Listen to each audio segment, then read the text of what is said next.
I know I got one snowboarding, I think it was 8th grade, but then my first concussion in high school was freshman football.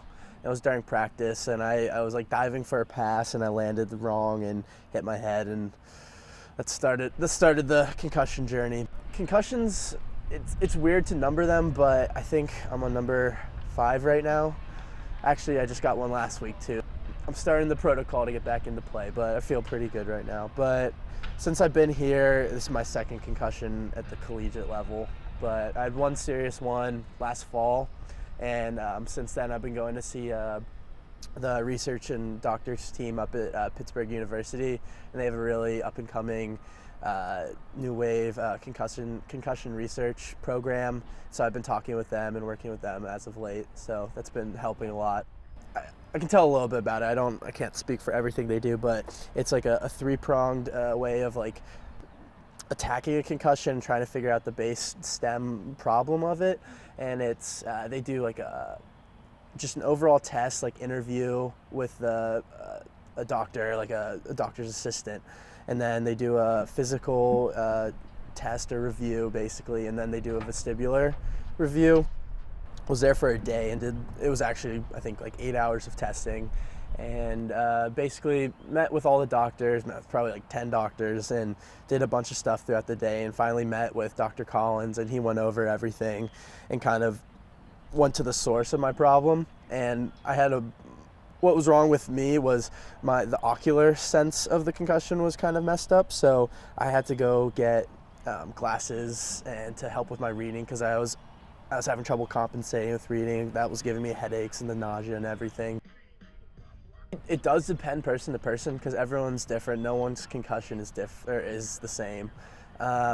Personally, I can speak for this last one. I've been having headaches, basically. I felt kind of out of it and just kind of like in a blur, I guess is the best way to describe it.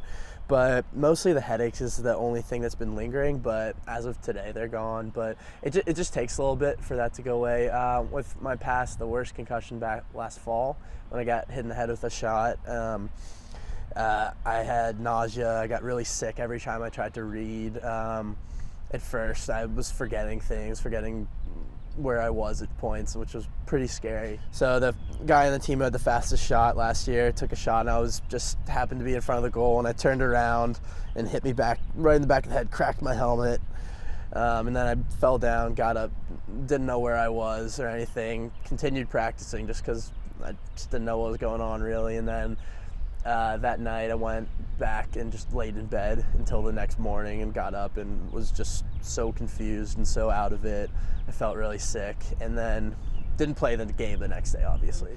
And I remember sitting down and looking at my screen on the computer for probably 10 minutes, and then just feeling just sick to my stomach, and went to the bathroom, and it was pretty bad. And I tried to do it again, and the same thing happened. And so then I called my parents, told the coach and everything, and told the teacher. I was like, something's wrong, like I'm gonna go to the health center. And then that kind of persisted for a couple weeks, and then this was like around Thanksgiving time, so we went home, and then I went up to Pittsburgh and then met with Dr. Collins and everyone, and figured out a plan and figure out everything that was going on. Every time we got a concussion and sat down, my mom says, "Are you sure you want to go to practice?" and everything, and I have to think about it.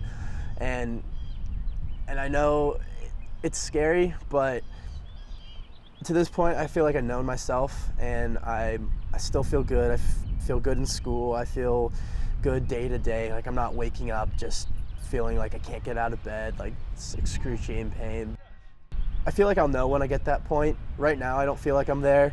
I feel good. I feel like I still want to play and do everything I love. But it's definitely scary to think that your kids could live in a world like that. Like I understand what my parents go through every day, thinking about how every day I step out in the field, they don't know if they're going to get a call saying Hunter just got hit in the head, he's in the hospital or something, because I know that would scare the living hell out of me.